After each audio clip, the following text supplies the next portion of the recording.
ഡോപ്പയുടെ നേതൃത്വത്തിൽ ഇന്ന് ഈ പരിപാടി ഇവിടെ സംഘടിപ്പിക്കുമ്പോൾ കഴിഞ്ഞ വർഷം മെഡിക്കൽ എൻട്രൻസ് പരീക്ഷയിൽ മികച്ച വിജയം നേടിയ വിദ്യാർത്ഥികളെയും രക്ഷിതാക്കളുമാണ് ഈ യോഗത്തിൽ പങ്കെടുക്കുന്നത്. അവരെ എല്ലാവരെയും ഞാൻ ഹൃദ്യമായി അഭിവാദ്യം ചെയ്യുന്നു, പ്രത്യേകമായ അഭിനന്ദനം അർപ്പിക്കുന്നു. നിങ്ങളെല്ലാവരും യഥാർത്ഥത്തിൽ പല മാതാപിതാക്കളുടെയും സ്വപ്നമാണ് മക്കളെ ഡോക്ടറാക്കണം എന്നുള്ളത്. ആ മാതാപിതാക്കളുടെ സ്വപ്നം സാക്ഷാത്കരിച്ചവരാണ് നിങ്ങളെല്ലാവരും. ഡോക്ടറാകുക എന്ന് പറയുന്നത് എല്ലാ കാലത്തും എല്ലാ കാലഘട്ടങ്ങളിലും പലരുടെയും ആഗ്രഹമാണ്. പക്ഷെ കഠിനാധ്വാനം നടത്തി നിശ്ചയദാർഢ്യത്തോടുകൂടി നന്നായി പഠിച്ചു വന്നാണ് നിങ്ങൾ ഈ എൻട്രൻസ് പരീക്ഷയെല്ലാം പാസ്സായി വന്നിരിക്കുന്നത്. അപ്പോൾ നിങ്ങൾക്ക് തീർച്ചയായിട്ടും ഇനിയൊരു പഠനകാലമാണ്. ആ പഠനകാലത്ത് ഏറ്റവും നന്നായി പഠിച്ചൊരു മികച്ച ഡോക്ടറായി നിങ്ങൾ മാറട്ടെ എന്ന് ഞാൻ ആശംസിക്കുന്നു.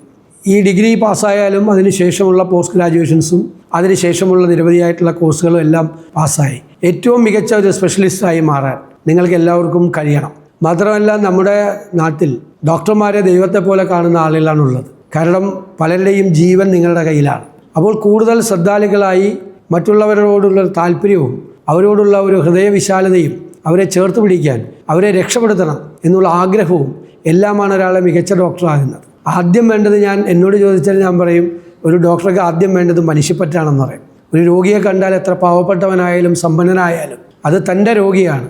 അയാളുടെ രോഗം ചികിത്സിച്ച് ഭേദമാക്കാൻ എന്നെ കൊണ്ടാവുന്നത് മുഴുവൻ ഞാൻ ചെയ്യും എന്നുള്ള ദൃഢമായ ഒരു നിശ്ചയമാണ് ഒരു ഡോക്ടർ എടുക്കേണ്ടത്. അങ്ങനെയുള്ള മികച്ച ഡോക്ടർമാർ ധാരാളം പേർ നമ്മുടെ ഈ സമൂഹത്തിലുണ്ട്. അങ്ങനെയുള്ള മികച്ച ഡോക്ടർമാരിൽ ഒരാളായി മാറാൻ നിങ്ങൾക്ക് കഴിയണം. നമുക്കറിയാം, ഇന്ന് മെഡിക്കൽ സയൻസ് ഭയങ്കരമായി മാറിക്കൊണ്ടിരിക്കുന്ന ഒരു കാലഘട്ടമാണ്.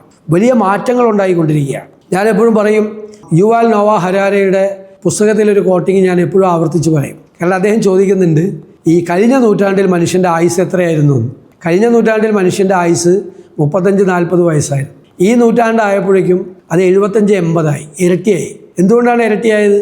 മെഡിക്കൽ സയൻസിൻ്റെ വളർച്ചയാണ്. അപ്പോൾ അദ്ദേഹം ചോദിക്കുന്നത്, അങ്ങനെയാണെങ്കിൽ അടുത്ത നൂറ്റാണ്ടിൽ മനുഷ്യൻ്റെ ആയുസ് എത്രയായിരിക്കും എന്നാണ്. അത് പ്രൊജക്റ്റ് ചെയ്യപ്പെട്ടിരിക്കുന്നത് 160 വയസ്സിനും 180 വയസ്സിനിടയിലാണ്. അതിനർത്ഥം മെഡിക്കൽ സയൻസിൻ്റെ പ്രൊജക്ഷനാണ്. മെഡിക്കൽ സയൻസ് ഉണ്ടാകാൻ പോകുന്ന വളർച്ചയാണ്.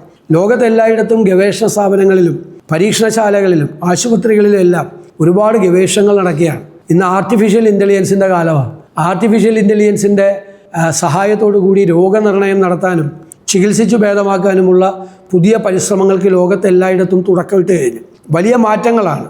സർജിക്കൽ പ്രിസിഷൻ, അതുപോലെ കൃത്യമായ മെഡിസിൻസ് കൊടുക്കുക, സൈഡ് ഇഫക്ട്സ് ഇല്ലാതിരിക്കുക തുടങ്ങിയ കാര്യങ്ങളിലെല്ലാം പ്രത്യേകമായ ശ്രദ്ധയാണ് ഇപ്പോൾ ചെലുത്തുന്നത്.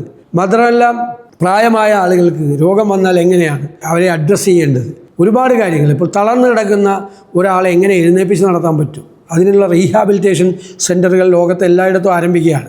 തളർന്നു പലയിടത്തും വീടുകളിൽ കിടക്കുന്ന പലരും എഴുന്നേറ്റ് നടക്കാൻ പാകത്തിലാക്കുകയാണ് റീഹാബിലിറ്റേഷൻ സെൻ്ററുകൾ. അതുപോലെ ഇപ്പോൾ കേരളം പോലുള്ളൊരു സംസ്ഥാനത്ത് അലോപ്പതിയും ആയുർവേദവും ഹോമിയോയും മറ്റു പല ചികിത്സാ രീതികളൊക്കെ ഉണ്ട്. അപ്പോൾ ഇതെല്ലാം കൂടിയിട്ടുള്ള ഒരു ഹോളിസ്റ്റിക് മെഡിസിൻ എന്ന കാര്യവും എന്നുള്ളൊരു സങ്കല്പവും കൂടി ഇന്നത്തെ കാലഘട്ടത്തിൽ അത് മുന്നോട്ട് വരുന്നുണ്ട്. ആ ഹോളിസ്റ്റിക് മെഡിസിനും വലിയ ഡെവലപ്പ് ചെയ്ത് വരികയാണ്. അതുപോലെ യുണൈറ്റഡ് നേഷൻസും വേൾഡ് ഹെൽത്ത് ഓർഗനൈസേഷൻസ് ഏറ്റവും കൂടുതൽ ഫോക്കസ് ചെയ്യുന്നത് മെൻ്റൽ ഹെൽത്തിനെ കുറിച്ചാണ്. ഇപ്പോൾ ലോൺലിനെസ് ഒരുപാട് പേർക്ക് ഉണ്ടാകുന്നു, ലോകത്ത് ഒരുപാട് പേർക്ക് അതൊരു രോഗമായി മാറുന്നു, ഡിപ്രഷനായി മാറുന്നു. അത് മെൻ്റൽ ഹെൽത്തിനെ ഭയങ്കരമായി ബാധിക്കുന്നു.